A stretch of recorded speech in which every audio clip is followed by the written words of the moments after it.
Hey guys, how you doing? It's me, Alan here at LFC Red Chat. Go ahead and follow me on Twitter at LFC Red Chat and also on Facebook, LFC Red Chat. If you want to hear about my views and opinions during the week, I'm on there quite regular. So, go ahead and follow me if you like. So let's go over this. Liverpool Ludogorets, 5 things we learned. I'm going to start it off. I'm going to make it so it's negative to positive in this video so that we're positive going into the next game. Because for whatever reason I was positive going into Ludogorets. I thought I don't know, there was no real meaning behind it. If you saw me on Twitter before the game, I was saying 5-0, Lambert's going to score 2, Sterling 2, Colo Toure with 1. You know, I was positive, I was up for it, I was, come on, I was going for it, but I just feel let down by them once again. So let's start. 5 things we learn, just like how we do it in all the review videos here at LFC Red Chat. Number 1, Glenn Johnson, fuck off. Get the fuck out the team. Go away. You fucking... I was talking to a person on here on Twitter saying, Mignolet was at fault for the second goal. Mignolet wasn't. Mignolet was at fault for the first goal, and we'll go into that later. But Johnson, I don't know how you lose your marker.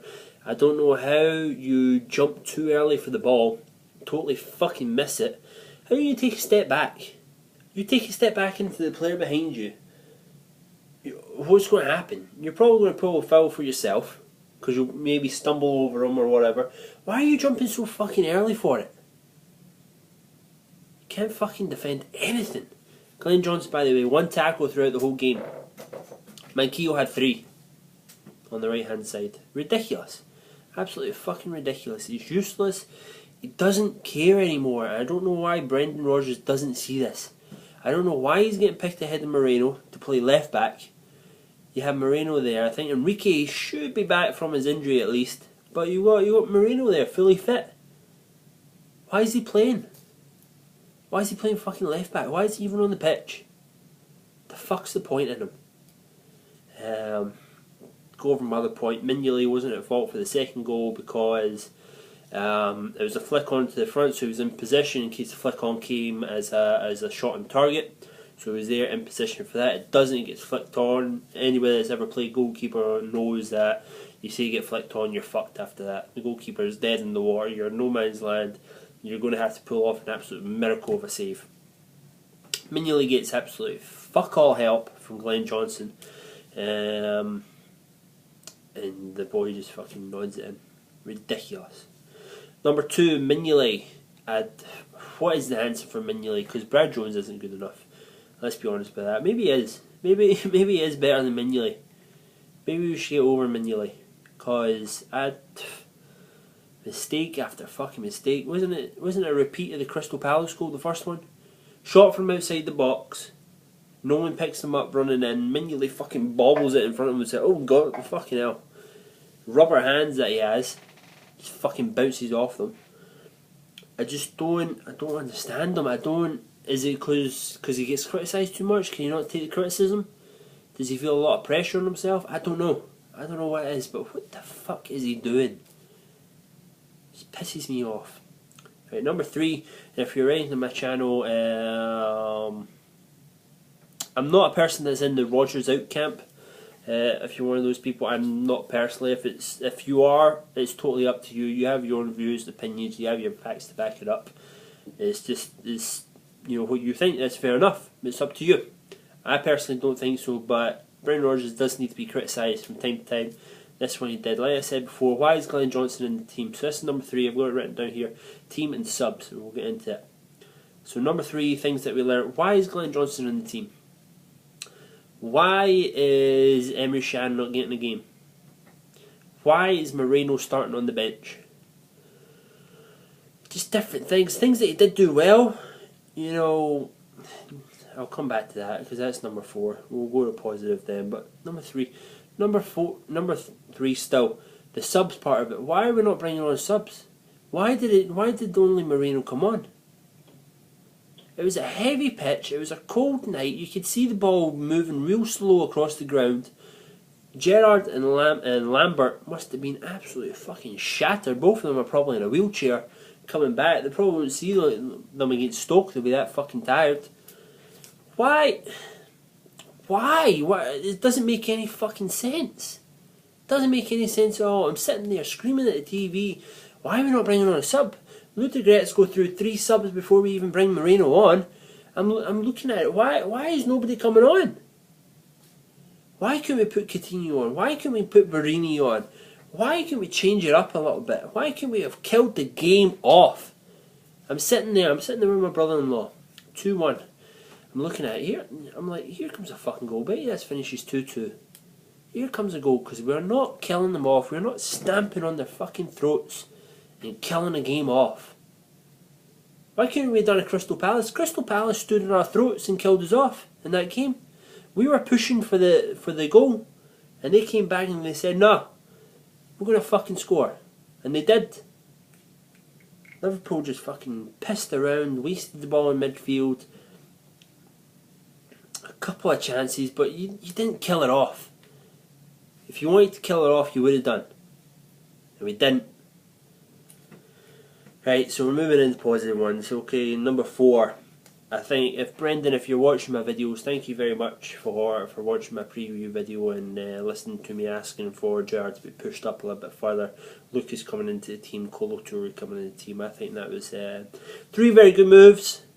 I think Lucas handles the defensive midfield. If you watch my videos regularly, you hear me saying this before. Lucas does that job better than Gerrard a million times over, because that is Lucas's position. Alright, we have Lucas, we have Emre Can, we have Joe Allen.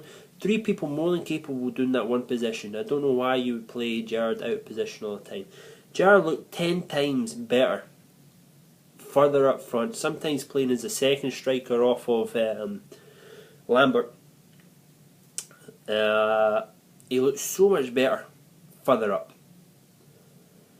Hopefully we'll see that against Stoke. Hopefully Kolo Toure keeps his place, because some people on Facebook and Twitter and stuff I've seen really slating into Kolo Toure for clearing the ball for the first goal. I don't know. If you clear that ball 9 times out of 10 and he takes a dig, you're hoping the goalkeeper will make a decent save. You know, Kolo gives up the chance, heading it. Well, look at it the other way. Who hasn't made a fucking mistake in that Liverpool back 4 so far this season? Moreno's done it twice. You know, fucking Lovren against Crystal Palace. Skirtle does it. Manquillo's done it at least once. They all make fucking mistakes. Don't, you know, everybody. One guy on here said, on Facebook I saw, it's on one of the US states supporters pages, ripping into Kolo Toure. I'm like, for fuck's sake. It's like his third or fourth game. Playing with someone he's barely played with this season in Skirtle. It boggles my mind sometimes. Sometimes you just... Liverpool's fan base is a fantastic fan base, but you just have so many different opinions at times, and you're all right to your opinion as long as you have facts to back it up. I think Kolo did a half decent job tonight. You know, he's a band-aid, a plaster on that back 4 for just now. He's not the answer. He's not the long-term future of that back 4. But he makes it work better than Lovren and Skirtle together. Hopefully Sacco will get a couple more trainings under his belt and come on in. Maybe we'll see Kolo Toure and Sacco both back there. Might as well, because you know what, Lovren and Skirtle doesn't work. We've seen it, it doesn't work. Don't do the same thing over and over again. We've got this rotating squad that we're supposed to have that we never see anybody fucking rotate in and out of. But I thought Gerrard did a lot better further up. That was my main point before I got sidetracked. Number 5, I loved Henderson's goal. Good cross by Sterling, because I've been getting on at him for the past couple of weeks for poor balls going into the box. He still had a couple of poor balls, shitty pitch, but still, fantastic ball into Henderson. I loved the passion Henderson had after the goal, fucking roaring with his chest up, roaring. because he scored. I loved Ricky's passion, Ricky's heart, Ricky Lambert's heart to get after that ball, letting it bounce, seeing the chance, just going after it, showing a little bit for the badge and everything like that. Loved it. It was great. I thought performance-wise for the team, it was a lot better than Crystal Palace. I just think that the heavy pit. I think you can say for the two goals are both faults from individual players. Okay. The biggest fault of the night was the team selection and subs. That was the biggest fault of the night because those boys were tired. So unfortunately, like Alan Sugar, with regret, Brendan, it lays on your door. It does. But I loved it from Hendo. Fucking, just like a fan scoring a goal. If you were to score for Liverpool in the Champions League, that's what I would do. That's what you would do, probably sitting there watching this. You would just fucking explode. Alright, so let's get into the stats real quick. This video's going on a bit long, I'm sorry about that. Crosses, 3 out of 13, poor. Very, very poor. If you're attempting at least 13 crosses, you want it. Now this stat comes from Squawker. You can follow him at Squawker. I don't get any money for that, but I like using their app, so I might as well promote it because I like it. 3 out of 13. That is, the stat is only if someone puts a cross in, if it bounces off the head, if it hits the back of the heel and goes out, if it does absolutely nothing, but as long as it connects with another Liverpool player, it is counted as a successful cross. So we only got 3 out of 13. That's poor. And I bring up this stat almost every review video. So that's 3 out of 13 against Newcastle. It was 4 out of 13. If I have any others sitting up here, I don't. But it's poor. If you're crossing in balls, you need to be hitting fucking players a lot better than that. Headed duels, 15 out of 22. That's a lot better. Except from Glenn Johnson, who couldn't fucking head nothing. If you wanted to, just take a step back, Glenn. Fucking hell, take a step back. Let the ball come to you. But yeah, that's the main stats. You know, you got your pass and your possession. You know, what does it really matter at the end of the day when you drew 2-2 and you let the other team back in? Next game is Stoke. Bit of a bogey team. We'll get into that in the preview video. I feel is a bit of a bogey team. A lot of people, the bogey teams you have, it's the fans' perception of the team really, because a lot of people can give the argument Crystal Palace a bogey team, or I don't know. Always remember Bolton used to be a bogey team for Arsenal and stuff like that. I think Stoke's a bit of a bogey team for us. I just don't like playing Stoke. I don't. Under Tony Pulis, under Mark Hughes, don't like it. Don't like it. Doesn't suit. Trivia question. Thank you very much for taking part in the trivia. The answer was we actually won 3-1 in Sofia last time, 2005. It was Champions League qualifying round 3.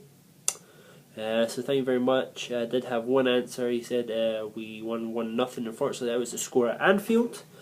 We actually lost 1-0, but he did get the date right. So congratulations, well done for at least getting half of it right. If you want to take part in any of the channel,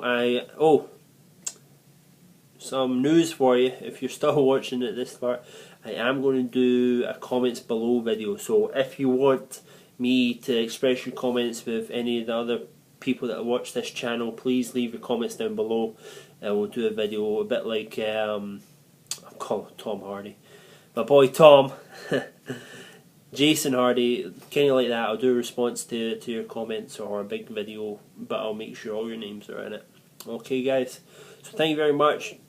I want to get involved with as many other Liverpool fans as I can on here. I like the banter, the back and forth. If our opinions don't agree, who cares? We support that team right there behind us. You know, that's the main thing. If we have different opinions, that's fine. You know, we still love Liverpool. It doesn't mean we don't. Alright guys, have a good one. Be safe. I'm going to have Thanksgiving tomorrow, Thursday. I'll be getting these little fat cheeks even fatter. So have a good one guys, be safe over the weekend. I'll get myself pumped up for Stoke by the end of it. I think it's a Sunday game because we played Wednesday Champions League. Should be Sunday. Have a good one.